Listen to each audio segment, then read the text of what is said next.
அத்தை மறக்காம 2 பேரும் வந்துருங்க, மாமா கிட்டே சொல்லிருங்க. சரி நான் வைக்கிறேன். யார்கிட்ட பேசிட்டு இருந்த? ஃபங்க்ஷனுக்கு சொல்லிட்டு இருக்கேன் சித்தி.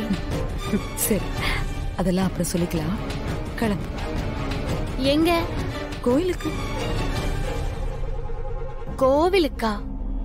எதுக்கு? நம்ம குடும்பத்து பொண்ணுங்க கர்ப்பமானாங்கன்னா முதல்ல நம்ம கோயிலுக்கு போய் அம்மனுக்கு சில வேண்டுதல்களா செய்யணும். அதுக்கப்புறம் தான் வீட்டுல விசேஷம் பண்ண முடியும். திடீர்னு சொல்றிய? முதல்ல ஞாபகம் வரல விஜி.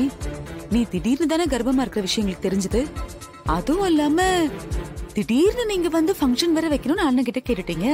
அதுக்கப்புறம் தான் இந்த விஷயமே தோணுச்சு. முறைப்படி தானே எல்லாம் செய்யணும். அவசரம் விட்டுற முடியுமா? அம்மன் கோயிலுக்கு போய் வேண்டுதெல்லாம் நிறைவேற்றாம வீட்டுல ஃபங்க்ஷன் வைக்க முடியாது.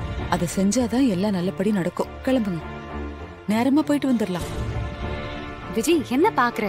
போயிட்டு வரலாம், பக்கத்துல தான் இருக்கு கோயில். எனக்கு தெரிஞ்ச அப்படி எதுவும் பழக்கம் இல்லையே. என் குடும்பத்து பழக்கமெல்லாம் எனக்கு தெரியுமா, உனக்கு தெரியுமா? இல்ல, அது கோயிலுக்கு வரவே இவ்வளவு யோசிச்சீங்கன்னா அப்புறம் உன் பொண்ணு கர்ப்பமா இல்லையான்னு சந்தேகம் தான் வரும். நாங்க வரோம். சரி, அப்ப ரெடி ஆயிட்டு வந்துருங்க. வா கண்மணி, நம்மள ரெடி ஆகலாம்.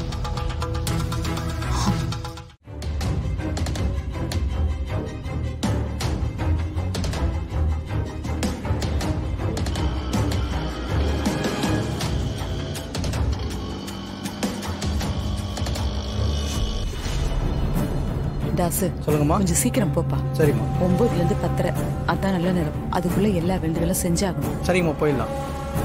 இவன் நடந்துக்கிற விதமே சரியில்லையே.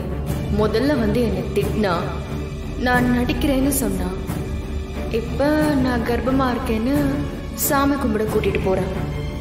ஒருவேளை ஏதாவது பிளான் பண்றாளா?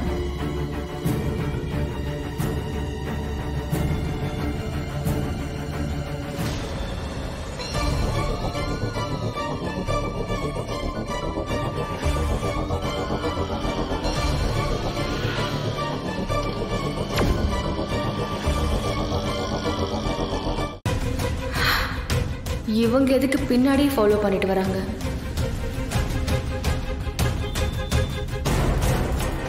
சித்தி, என்ன? எதுக்கு வீராக்காவ மாரமச்சானும் ஆட்டோல நமக்கு பின்னாடியே வந்துட்டு இருக்காக?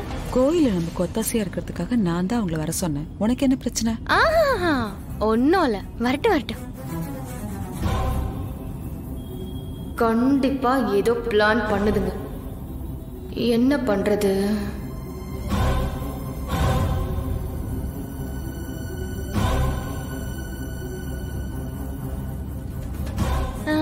டிரைவர் என்ன? சொல்லுமா. அந்த பூஜை சாமா கடையில நிறுத்துறீங்களா? சரிம்மா. எதுக்கு விஜி? சித்தி, இல்ல பூஜை பொருள் எல்லாம் வாங்க வேணாமா? அதெல்லாம் கோயில் பக்கத்துலயே வாங்கிக்கலாம், எல்லாம் கிடைக்கும். இல்ல சித்தி, அங்க இருக்குமோ இல்லையோ, இந்த கடையில இருக்கும், வாங்கிக்கலாம். நான் கோயிலுக்கு போகும்போதெல்லாம் இங்கதான் வாங்கிட்டு போவேன். அண்ணா, நீங்க நிறுத்துங்கண்ணே.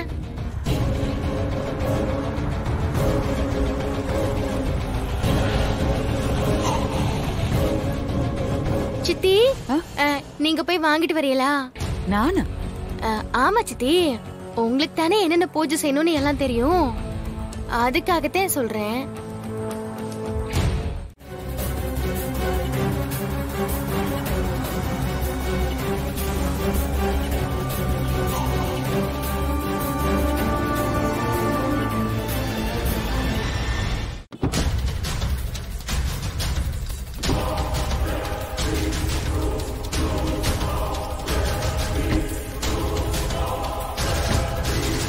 எவ்வளவு இளநீ? 50 ரூபாமா. ஒண்ணு வெட்டு. ஒரு இளநீ மட்டும் வெட்டு. சரி.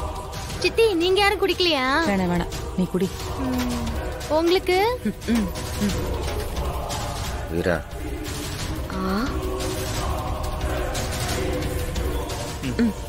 வாங்கிக்கோ. குடி. உங்களுக்கு வேண்டாமா? வேணாப்பா.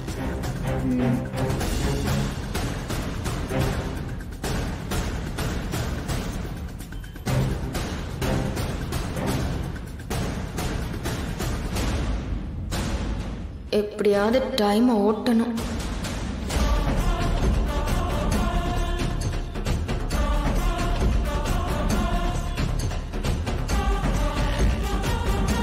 விஜி சீக்கிரம் குடி, கோயிலுக்கு போகணும். அண்ணா சொல்லுங்க. காலி இன்னொரு இளநீ. சரிம்மா. இன்னொரு இளநீ வெட்டுப்பா. இது ரெண்டா வெட்டுங்க.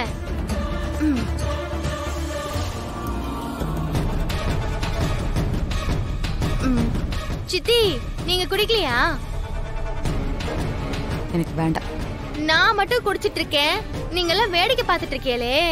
அம்மா நீ ஒரு இளநீ குடி. சித்தி நீங்களும் குடிங்க. அண்ணா இளநீ வெட்டுங்கண்ணே. விஜி யாருக்கும் வேணாம், டைம் முடியறதுக்குள்ள கோயிலுக்கு போகணும். நீ கொஞ்சம் சீக்கிரமா குடிச்சிட்டு கிளம்பு. சரி. இது இப்ப எதுக்கு இவ்வளவு இளநீ குடிச்சிட்டு இருக்கா? கோவிலுக்கு போறதுக்கு நேரத்தை டிலே பண்றாங்களாமா.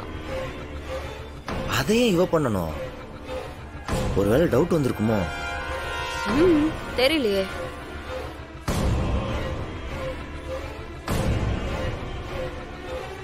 விஜி சீக்கிரம் குடி விஜி, நேரத்தோட கோயிலுக்கு போகணும்னு சொன்னல, இவ்வளவு லேட் பண்ணிட்டு இருக்கியே. கொஞ்சம் கொஞ்சமா தானே சித்தி குடிக்க முடியும். நான் புள்ளத்தாச்சி பொண்ணுல, மொத்தமா குடிச்சா வாந்தி வந்துரும். அப்புறம் நான் தலை சுத்தி கீழே விழுந்துருவேன். சரி குடி. எவ்வளவு ஆச்சுப்பா? 100 ஆச்சுமா. கண்மணி காசு எடுத்து கொடு.